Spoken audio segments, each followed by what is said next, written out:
Oh yes, ikaze mwese bana b'u Rwanda, inshuti z'u Rwanda, namwe mubasha kumva ururimi rw'ikinyarwanda. Mbahaye ikaze hano kuri YouTube channel yacu News World Rwanda. Akanyamuneza ni kenshi rero ku banyarwanda, dore ko ikipe y'igihugu y'u Rwanda imaze gutsinda ikipe y'igihugu ya Lesotho igitego kimwe ku busa. Nizere ko aho uherereye hose uri umunyarwanda cyangwa se uri inshuti y'u Rwanda umeze neza aka kanya, wishimye. Ibyishimo ni byose ku banyarwanda. Ikipe y'igihugu y'u Rwanda rero ikomeje kuyobora itsinda rya gatatu hereremo n'amanota agera kuri 7. Aka kanya rero ndaje ngo tuganire dusesengure ibyaranze uyu mukino w'ikipe y'igihugu y'u Rwanda ndetse na Lesotho. Nizere ko rero aho uherereye hose wamaze gukanda subscribe hano kuri no YouTube channel yacu ari nayo yawe, kandi wibuke gukanda like,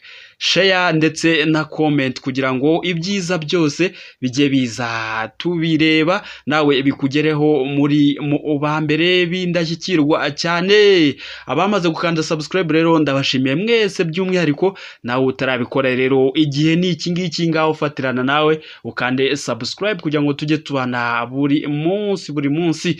Yes, intsinzi rero, intsinzi ku bana b'u Rwanda, abana b'u Rwanda ngo Imana yirirwa handi ariko igataha i Rwanda. Ikipe y'igihugu Amavubi rero yakinaga match yabo ya kane muri iri itsinda rya gatatu ikipe y'igihugu iherereyemo, aho bari batakaje icyizere abanyarwanda benshi cyane ubwo ikipe y'igihugu y'u Rwanda yatsindwaga n'ikipe y'igihugu ya Benin igitego kimwe ku busa. Murabyuka ni mu cyumweru gishize ku munsi wo kuwa kane n'u Rwanda rwatsinzwe na Benin igitego kimwe ku busa.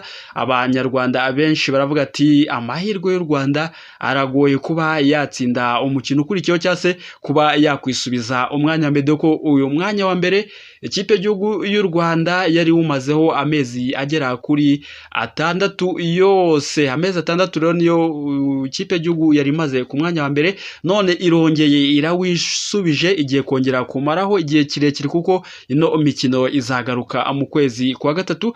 Ni imikino rero yo gushaka itike y'igikombe cy'isi kizabera muri Mexique, USA ndetse na Canada mu mwaka w'ibihumbi 2026. U Rwanda rero rukomeje kuyobora itsinda nyuma y'aho rumaze gutsinda igitego kimwe ku busa cy'umusore ukina muri Leta Zunze Ubumwe za Amerika, waje ahamagawe nyuma mu gihe umutoza Frank Spitler yari ahamagawe abakinnyi 36. Nyuma rero yo gukoresha imyitozo baje kubona indi ntwaro kandi yifuza gukinira u Rwanda no kwitangira u Rwanda, naho ndamwita Georgia Kwizera, intwari y'abanyarwanda kugeza muri aka kanya. None koko umutoza agaragaje ko batigeze bibeshya kuba barabonye imyitwarire no mukinnyi ndetse na performance yiwe, rero akaba afashije u Rwanda kuba rwabona intsinzi, rwatahukanye intsinzi. Ni ibyishimo rero ku bana b'u Rwanda, no kumuririmba ni Georgia Kwizera ukina mu cyiciro cya kabiri muri Leta Zunze Ubumwe za Amerika. Ni umusore rero watsinze igitego cy'Amavubi, aho igice cya mbere cyari kiri kugana ku musozo kuri passe nziza ya Ombolenga Fitina. Uyu umusore aza kudepoza neza mu izamu rya Lesotho, yarinzwe n'umuzamu kapiteni w'ikipe y'igihugu ya Lesotho. Rero kiba kiranyoye, rero match nuko yaje kuba irangira ari kimwe ku busa. Ni umusore rero Georgia Kwizera watsinze iki gitego ku munota wa 45 w'igice cya mbere, akaba akomeje kuririmbwa n'abanyarwanda batari bakeya bishimira iki gitego ndetse bishimira n'umusaruro w'uyu mukinnyi ukina mu cyiciro cya kabiri muri Leta Zunze Ubumwe za Amerika. Ikipe y'igihugu rero y'u Rwanda izagaruka mu kibuga mu kwezi kwa gatatu tariki ya 17 bakina umukino wa gatanu mw'iri itsinda. U Rwanda rero ruzaba rwakiriye ikipe y'igihugu ya Nigeria Super Eagles kuri stade Amahoro i Remera, aho ikipe y'igihugu igiye kujya yakirira ino mikino. Mw'iryo tsinda kandi ikipe ya Zimbabwe izaba yakira igihugu cya Benin, mu gihe South Africa muri Afrika y'Epfo izaba yakiriye igihugu cya Lesotho. Match ya gatandatu rero ari nayo isoza muri iri tsinda, ikipe y'igihugu y'u Rwanda izaba yakiriye Lesotho. No kuvuga ngo niyo mikino izaba muri uku kwezi kwa gatatu, ntago ari isoza itsinda. U Rwanda ruzaba rwakiriye Lesotho nanone kuri stade Amahoro, hazaba ari tariki 24 z'ukwezi kwa gatatu umwaka utaha 2025, mu gihe Nigeria kuri uwo munsi kandi izaba yakiriye ikipe y'igihugu ya Zimbabwe, mu gihe Benin izaba yakiriye South Africa. U Rwanda rero rukomeje kuyobora iri tsinda n'amanota 7 n'ibitego 2 ruzigamye. South Africa amanota 7 n'igitego kimwe bazigamye, Benin amanota 7 n'igitego kimwe bazigamye, mu gihe ino Lesotho tumaze gutsinda igitego kimwe ku busa igiye ku mwanya wa 4 n'amanota 5 nayo izigamye igitego kimwe. Nigeria Super Eagles ku mwanya wa 5 amanota 3 n'umwenda w'igitego kimwe, mu gihe ikipe y'igihugu ya Zimbabwe iri ku mwanya wa nyuma n'amanota 2 ndetse n'umwenda w'ibitego 4. Ngayo nguko ni Amavubi intsinzi bana b'u Rwanda, aho muherere hose mukomeze kuryoherwa n'iyi ntsinzi ikipe y'igihugu y'u Rwanda Amavubi Stars. Amavubi yongeye gutanga ibyishimo ku bana b'u Rwanda ndetse no ku baturarwanda muri rusange. U Rwanda rwatangiye match ubona ko ruri kwiga ku mikinire ya Lesotho, dore ko ari bwo bwa mbere bari bahuye, haba mu mikino nyafurika cyase muri yo gushaka igitike y'igikombe cy'isi cy'ibihugu. Rero ni match ya mbere bari bahuye, u Rwanda rwitwaye neza. Match ya mbere bahuye rutsinze igitego kimwe ku busa. U Rwanda rero ni akanyamuneza ni kose, haba mu bakinnyi ndetse n'abatoza by'umwihariko, kandi abatura Rwanda muri rusange. Nawe nizere ko aho uherereye hose wishimye, akanyamuneza ari kose.